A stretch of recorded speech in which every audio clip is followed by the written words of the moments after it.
नमस्कार, सुप्रभात, राधे राधे। तो दोस्तों, कैसे हो आप सभी? उम्मीद करता हूँ आप सभी स्वस्थ होंगे और मस्त होंगे। तो स्वागत है आपका एक और नए व्लॉग में। और आज के ब्लॉग की शुरुआत हो रही है पौड़ी की इस खूबसूरत सुबह के साथ।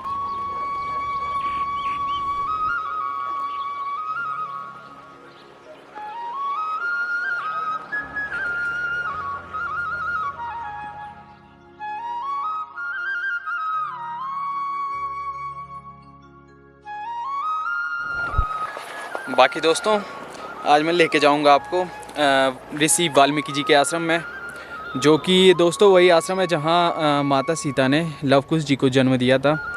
बाकी वहीं सीता माता मंदिर भी है और लक्ष्मण जी का मंदिर भी है। तो बाकी बताता हूँ मैं आपको आगे। सबसे पहले मैं तो मेरे थोड़ा काम है पौड़ी के, वो करता हूँ मैं, और फिर नाश्ता नुश्ता करके फिर निकलते हैं आगे के लिए। बाकी मिलता हूँ मैं आपको सीधा ऋषि वाल्मीकि जी के आश्रम में। दोस्तों, अभी मैं पहुँच चुका हूँ पौड़ी से लगभग 12 किलोमीटर आगे। यहाँ से देखिए, इधर ही लक्ष्मण जी का मंदिर पड़ता है। तो पहले सीता माता मंदिर के दर्शन करके आएंगे और ऋषि वाल्मीकि जी के आश्रम के, फिर चलेंगे लक्ष्मण जी के मंदिर में। तो बाकी अगर लोकेशन की बात करूँ तो दोस्तों, पौड़ी से 12 किलोमीटर आगे अभी मैं खड़ा हूँ और यहाँ के लिए रोड कटती है खांड्यू सैंड से। पौड़ी से 6 किलोमीटर आगे खांड्यू सैंड पड़ता है पौड़ी देवप्रयाग वाली रोड में, और वहीं से एक रोड कटती है कोट ब्लॉक के लिए। तो कोट ब्लॉक में लगभग मतलब खांड्यू सैंड से 6 किलोमीटर आगे ये लक्ष्मण जी का मंदिर पड़ता है, और यहाँ से लगभग 2 किलोमीटर आगे सीता माता मंदिर और ऋषि वाल्मीकि जी का आश्रम पड़ता है। तो चलिए पहले सीता माता मंदिर के दर्शन करके आएंगे, फिर आपको ले जाएंगे लक्ष्मण मंदिर में। दोस्तों, अभी मैं पहुंच चुका हूं कोट में, और ये देखिए ये कोट ब्लॉक है पूरा। ये नीचे ये वाला देखिए, ये कोट स्कूल है, और इधर स्कूल का ग्राउंड देखो कितना खूबसूरत लग रहा है ये। और यहाँ से दोस्तों जो सीता माता मंदिर है, सीता माता मंदिर इसी वाली रोड में 2 किलोमीटर आगे है फलसाड़ी में। और ये जो सामने आप पूरा देख रहे हैं ये पूरा कोट ब्लॉक है। इधर कोट गांव।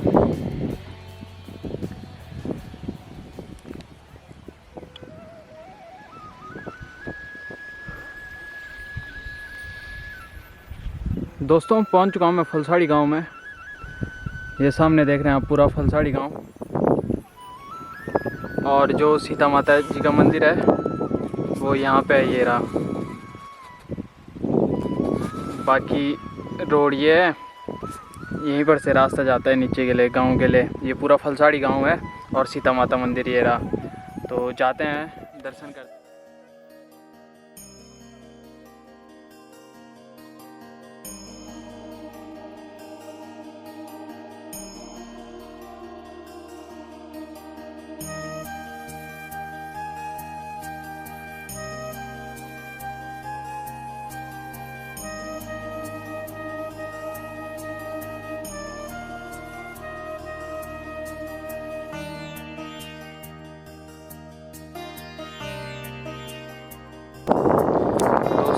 ये रहा सीता माता जी का मंदिर।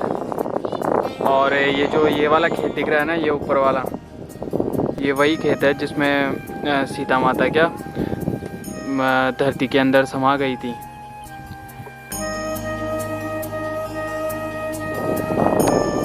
दोस्तों, ये रहा फलसाड़ी गांव, और यहाँ पे देखिए, यहाँ पे बनाया सीता माता जी का मंदिर बनाया गया है। ये वही स्थान है जहाँ पे सीता माता रहा करती थी और जहाँ पे लव कुश जी का क्या जन्म भी हुआ था। मतलब प्राचीन काल में कभी त्रेता युग में ये वही स्थान है जहाँ पे सीता माता जी का आश्रम रहा होगा, ऐसा लोक मान्यताओं के अनुसार बताया जाता है। बाकी यहाँ पे सीता माता जी का मंदिर बनाया गया है। और बाकी इधर देखिए, ये जो ये दिख रहा है ना सामने, यहीं ऋषि वाल्मीकि जी का आश्रम है। तो बाकी मैंने सीता माता मंदिर के तो दर्शन कर लिए हैं, तो अब मैं आगे जा रहा हूँ ऋषि वाल्मीकि जी के आश्रम के दर्शन करने के लिए। तो ये देखिए वो रहा सीता माता जी का मंदिर, और वहाँ से आ चुका हूँ मैं, यहाँ पहुँच चुका हूँ मैं ऋषि वाल्मीकि जी के आश्रम में। तो लोक मान्यताओं के अनुसार बताया जाता है कि त्रेतायुग में ऋषि वाल्मीकि जी का आश्रम इसी स्थान पर हुआ करता था। और आज की डेट में यहाँ पे देखिए ऋषि वाल्मीकि जी को समर्पित एक मंदिर यहाँ पे बनाया हुआ है और इसी के अंदर वाल्मीकि जी की मूर्ति को भी विस्थापित किया गया है। बाकी आप भी दर्शन कीजिए, देन बताता हूँ मैं आपको आगे। जय हो। देखिए दोस्तों, यहाँ पे ऋषि वाल्मीकि जी की मूर्ति को विस्थापित किया गया है।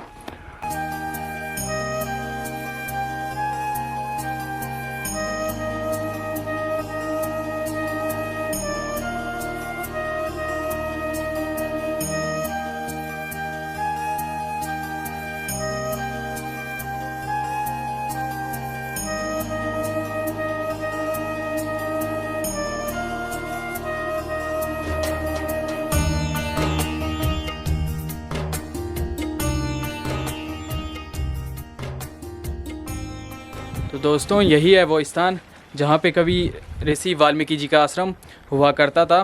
और अब मैं आपको दर्शन कराऊंगा लक्ष्मण मंदिर के, जहाँ की दोस्तों बताया जाता है कि जब लक्ष्मण जी सीता माता को वाल्मीकि जी के आश्रम में छोड़ने के लिए जब लक्ष्मण जी आए थे तो एक रात वो यहाँ उन्होंने सीता माता को छोड़ा था इस स्थान पे, जहाँ की वो दोस्तों मंदिर बना हुआ है ना, सीता माता मंदिर।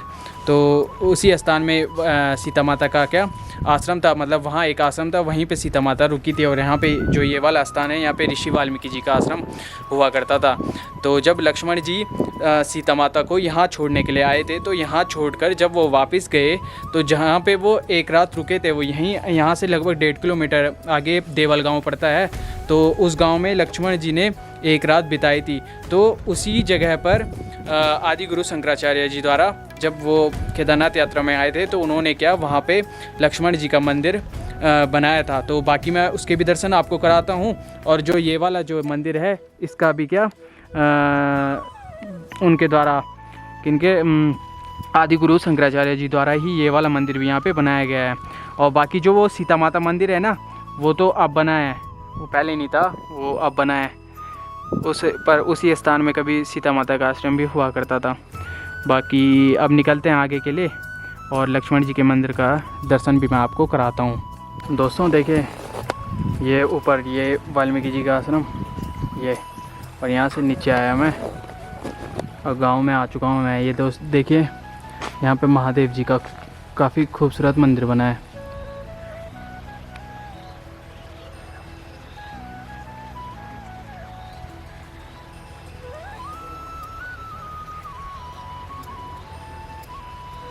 तो दोस्तों, पहुंच चुका हूं मैं देवलवाड़ी रोड में।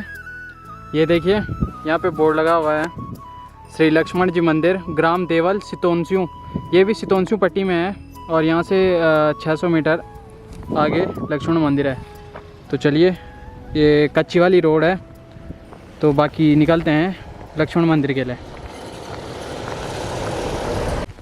दोस्तों, पहुँच चुका हूँ मैं गाँव में। मंदिर तक की सड़क बनी हुई है। ये देखिए, यहाँ पे कर लिया मैंने स्कूटी खड़ी और अब निकल रहा हूँ मैं मंदिर के लिए। ये पीछे ही मंदिर है, तो चलिए चलते हैं।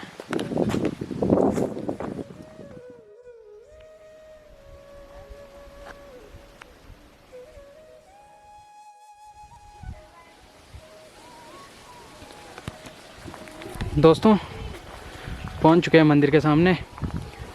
यहाँ पे देखिए, उत्तराखंड टूरिज़्म वालों का साइन बोर्ड लगा हुआ है और यहाँ पे लिखा हुआ है कि पूरा लोकेशन बताई गई है और आसपास जो भी सामने मंदिर हैं, जो भी मंदिर पड़ते हैं, वो भी यहाँ पे बताए गए हैं।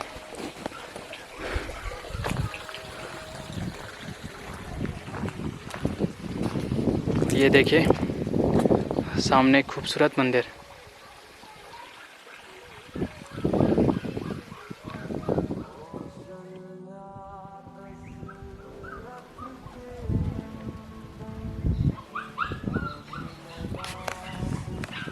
चलिए दोस्तों, प्रवेश करते हैं मंदिर में।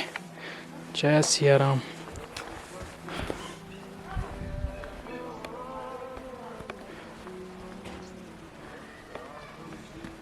तो दोस्तों, ये वही स्थान है जहाँ पे जब लक्ष्मण जी माता सीता को ऋषि वाल्मीकि जी के आश्रम में छोड़ के जब वापस जा रहे थे अयोध्या, तो वो एक रात इसी स्थान पे रुके थे। सेम जैसे जागेश्वर धाम में बने हुए हैं ना मंदिर, तो वैसे ही ये मंदिर बने हुए हैं।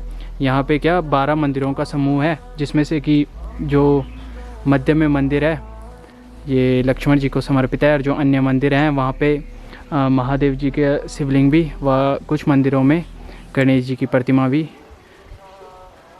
विराजमान है। दोस्तों, अयोध्या की आम जनता में कुछ लोगों द्वारा माँ सीता की पवित्रता पर आरोप लगाया गया था, और फिर भगवान राम ने अपने राजधर्म का पालन करते हुए माँ सीता का परित्याग कर उन्हें वनवास जाने को कह दिया था। तब लक्ष्मण जी माँ सीता को उसी स्थान पर छोड़ने आए थे जहाँ ऋषि वाल्मीकि जी का आश्रम हुआ करता था, जो कि दोस्तों मैंने आपको पहले वीडियो में बता दिया है। वैसे तो दोस्तों संपूर्ण सृष्टि और उसमें रह रहे प्रत्येक जीव भगवान के द्वारा ही बनाए गए हैं, तो भगवान की अवतार लीलाओं से सीखने की बजाय उस पर क्वेश्चन उठाना व्यर्थ है। दोस्तों, मैंने YouTube में एक वीडियो देखी जिसमें एक व्यक्ति द्वारा कहा जा रहा था कि श्री राम ने अपनी गर्भवती पत्नी को वनवास भेज दिया, तो भला फिर वो कैसे मर्यादा पुरुषोत्तम राम हो सकते हैं। दोस्तों, हमें इसका सही ज्ञान होना बहुत आवश्यक है। दोस्तों, वाल्मीकि रामायण के अनुसार सीता हरण से पहले ही सीता माता अग्नि में विलीन हो गई थी, और रावण द्वारा सीता माता की छाया का हरण किया गया था। और जब रावण का अंत करके भगवान राम अयोध्या वापस लौटे, तब भगवान द्वारा एक लीला की गई थी जिसमें छाया सीता की अग्नि परीक्षा ली गई थी। तब सीता माता वापस अपने स्वरूप में आई थी। तो दोस्तों, जब सीता माता का हरण ही नहीं हुआ, तो फिर भला उनकी पवित्रता पर कैसे आरोप लगाया जा सकता है। और दोस्तों, बात करें सीता माता का परित्याग करने की, तो वह भगवान की लीला का ही एक रूप था। माता सीता ने ही श्री राम जी से कहा था कि मुझे ऋषि मुनियों का संग करना है, ताकि हमारी संतान पर सत्संग का प्रभाव पड़े और वो शुद्ध ज्ञान और अच्छे संस्कारों से युक्त हों। इस प्रकार माता सीता ऋषि वाल्मीकि जी के आश्रम में रहने लगती हैं, और वहीं लवकुश जी का जन्म होता है, और ऋषि वाल्मीकि जी द्वारा लवकुश को शिक्षा तथा दीक्षा दी जाती है। इसके बाद दोस्तों, श्री राम माता सीता को लेने के लिए वाल्मीकि जी के आश्रम में आते हैं, और क्योंकि माता सीता की अवतार लीला का समय पूर्ण हो गया था, तो तब माता सीता धरती के अंदर समा गई थी। पौड़ी गढ़वाल की लोक मान्यताओं के अनुसार फलसाड़ी गांव में ही यह लीला हुई थी, जिसके फलस्वरूप आज भी माता सीता के नाम से ही जाने जाने वाले पूरी सितोंसू पट्टी द्वारा हर साल फलसाड़ी गांव में माता सीता की पूजा व भव्य मेले का आयोजन किया जाता है।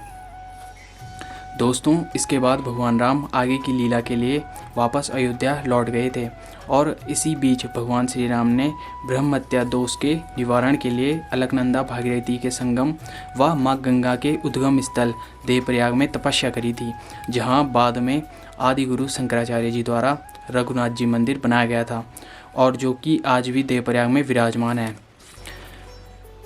बाकी दोस्तों, अगर जानकारी अच्छी लगी हो तो अपने दोस्तों के साथ ज़रूर शेयर करें, और कमेंट में जय श्री राम ज़रूर लिखें। बाकी मिलते हैं किसी दूसरे ब्लॉग में, तब तक देखते रहें देवभूमि UK 12 ब्लॉग्स।